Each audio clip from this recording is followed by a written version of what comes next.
Todd McShay from the Mothership, ESPN draft analyst, joins us now. Todd, thanks for joining us. Would you explain, do you make predictions of what you think teams will do, or do you say what they should be doing? Well, we've done both in the past, but usually the mock draft is you're trying to make a prediction of what the team will do at the end of the day. And as we get closer, you spend more time on the phone, just talking to GMs, personnel directors, and getting a feel.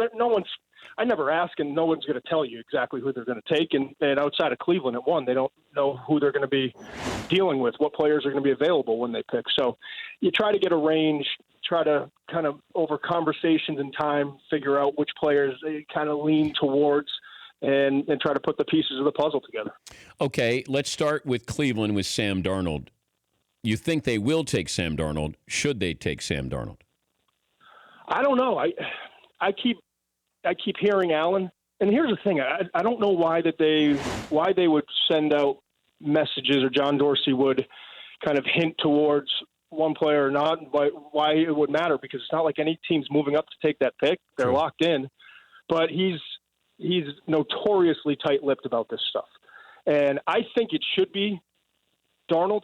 But I keep hearing now, as we get closer and closer, more and more whispers about Josh Allen being the pick. And what's interesting, too, is take the Giants, for example. They're sitting at number 2.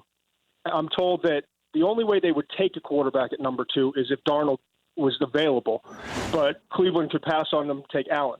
The Jets would take Darnold if he's available, I'm told. If not, it's probably going to be Baker Mayfield. And so the Jets have interest in Mayfield. Denver at 5 has interest in Mayfield. I'm told Miami has a lot of interest in Mayfield. The Buffalo Bills, if they move up, probably more Allen or Josh Rosen. And like I said, Cleveland could wind up with Allen, whereas there are several other teams that would jump at the chance to take Sam Darnold. So it really is amazing with these 4 quarterbacks, the different points of view and the different interests that teams have taken. Best player in the draft is who? Saquon Barkley. Okay. Penn State running back. Now, I would lump into that top tier Quentin Nelson, the guard from Notre Dame, and Bradley Chubb, the NC State defensive end. I think Chubb I hate the word safe, but you talk about a guy that will defend the run. He's a high-level pass rusher, great motor, practice player. He just brings everything to the table that you're looking for. And so the beauty is if you're a team like Denver at 5 or even Cleveland at 4, because at least 2 quarterbacks are going to go in the top 3, you're going to wind up getting maybe the best, if not the best, the second best player in the draft at number 4 if you're Cleveland, and probably the second or third best player in the draft if you're Denver and you sit tight. Yeah, that has always puzzled me, that we always it feels like these teams, these GMs go, got to get our quarterback. This might not be the year you get your quarterback. Like the Jets moved up to 3 in true Jetsian, performance here. We're moving up to 3 and we don't even know who we're getting.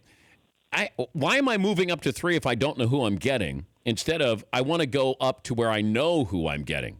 There's a big difference in that, and I didn't understand that move.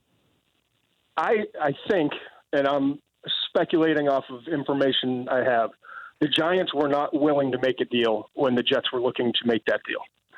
I think the Giants are waiting and trying to take it, basically just fleece a team like Buffalo if they're going to make a move. But remember, Dave Gettleman, the GM for the Giants, 5 drafts at Carolina, did not trade out in the first round, did not make a move in the first round, and made 1 move in the second round during his tenure there. He's not a guy that wants to move around a lot.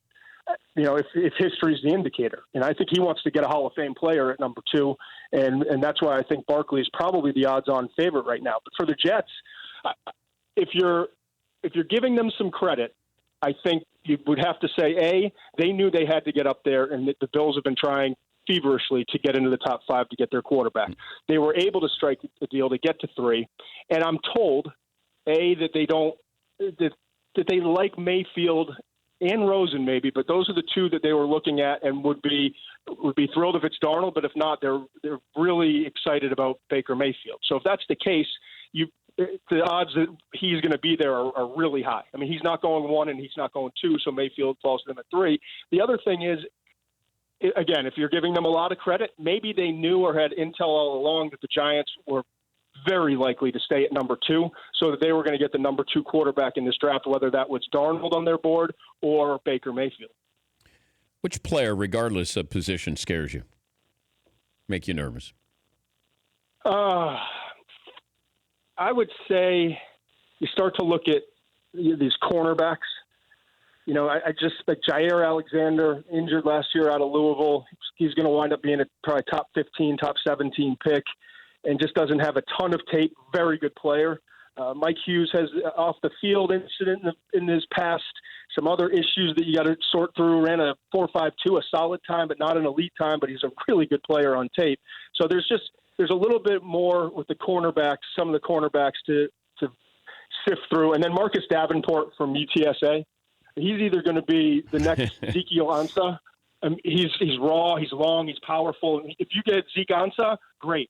If not, I think he's going to wind up being a bust and out of the league in 3 or 4 years. It really is that big of a range on this young man. Why does it work this way, Todd, where it feels like it's a quarterback each week that we focus on, the good and the bad, that, you know, right? And now it was Lamar Jackson last week. And now it feels like it's Mason Rudolph out of Oklahoma State this week. I don't know if there's another quarterback we squeeze in next week, but it feels like it's a quarterback each week that we focus on, good and bad. It'll be Kyle Lauletta from the University of Richmond, the Spiders. Yeah. My squad. Yeah. Lamar Jackson is going to be the 5th quarterback taken in the first round at the end of the day. There's just too much there to develop, too many explosive traits, and there are teams in the bottom 12, 15 picks that are looking at him and saying, you know what, let's develop him, let's utilize him properly, and we have the guy who was the most explosive with the ball in his hand in college football the last 2 years.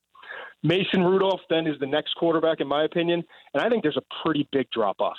Now, other teams may view it differently, but to me, Mason Rudolph, Kyle Lauletta, Luke Falk from Washington State, those are third-round grades, guys that you feel like you can develop into really good backups, and one day, maybe, you have a Case Keenum situation where you strike gold and he's in the right situation at the right time and has had time to learn and develop early in his career. But you're not banking on that, and it's not a player that's going to come in and carry your football team, and that's what you should ideally be getting in the first-round pick. And that's why, to me, Sam Darnold's the one guy that you're going to plug him in any situation, and I think in the long run he's going to succeed, and he's capable more so than any of these other quarterbacks of carrying a football team. Josh Rosen needs to be in the right place with some veterans, with a coach that will challenge him mentally every day and be able to distribute the ball very efficiently to weapons if he has those weapons. Josh Allen's either going to be the next Ben Roethlisberger or he's going to wind up being a bust depending on how he's coached and the situation he's in. And Baker Mayfield's unique as well. And there's a lot of different things to sort through there, but I think he has unbelievable instincts, energy, and leadership skills, and that's a pretty good jumping-off point. So this is a quarterback class. I think all 4 of those guys have a chance to be really good at the next level. I think Darnold's the clear-cut best of the group, but I think after that you're gambling if you think you're bringing in a quarterback who's going to be a starter, especially one that's going to be a starter and successful early in his career. Todd McShay from the Mothership, NFL draft analyst. Wildest rumor you've heard? I don't know if it's wild, but, the wildest one I heard, and it isn't true, but it's some people that I really, trust the intelligence, say that Cleveland was at one point not ruling out the possibility of taking quarterbacks at both pick number 1 overall and number 4 overall. That one was pretty wild. Okay. But they're not going to do that, obviously. No, it doesn't. But we heard that at one point. Yeah. Percentages-wise, it's not the dumbest thing in the world because 1 out of every 2 of these guys winds up having success. So you're ratcheting up your odds on finally getting it right after 20 years of misery at that position in Cleveland. We were talking earlier in first hour about the 2015 draft with Laremy Tunsil and how that was playing out in real time. Now, where were you when you first heard about that video surfacing with him with a gas mask on, taking bong hits? It was literally at the draft. I mean, I think it was right before the draft, and I'm just calling everyone in the league, and people knew about some of the background stuff, and the runner and different things that, that he had been through and all the stuff that's kind of come out since then, but didn't know exactly about that video. And obviously that's why he fell. And the Dolphins wound up getting a really good football player at that number 12 spot. And he was a victim. I mean, he was a young kid. He was kind of, country kid, didn't change passwords on social media, had someone exploit him, and he lost a good amount of money that night. But when it's all said and done, he's going to wind up making an awful lot of money because he's a really good starting offensive lineman in the NFL. More bizarre, that story or Manti Te'o? Oof, Te'o. Although the visual of him in that gas mask is just crazy. I don't know that you can have much worse of a visual on draft night come out, and that was the sabotage of it. But what would you rather have? Definitely a weirder story. I really didn't have a good grasp on fishing at the time when the Te'o story came out. 30 for 30 on Te'o or Tunsil. Which would you rather? Green light. Te'o. Okay. Yeah. I think. Yeah, because I remember watching the movie, the documentary Catfish, and then all of a sudden you realize, I think he's been catfished here. And yeah, exactly. And he didn't know it, and it's still bizarre. Although if you could get everyone to talk honestly about what happened with the Tunsil thing and go back and dig from like high school when he got associated with some of the people that became trouble in his life and how he got out of it and distanced himself, I think it would, not only from a draft standpoint or just the story, but also kind of college football and how the inner workings of some of these things that have created some problems. Todd, good to talk to you again. Good luck on draft days.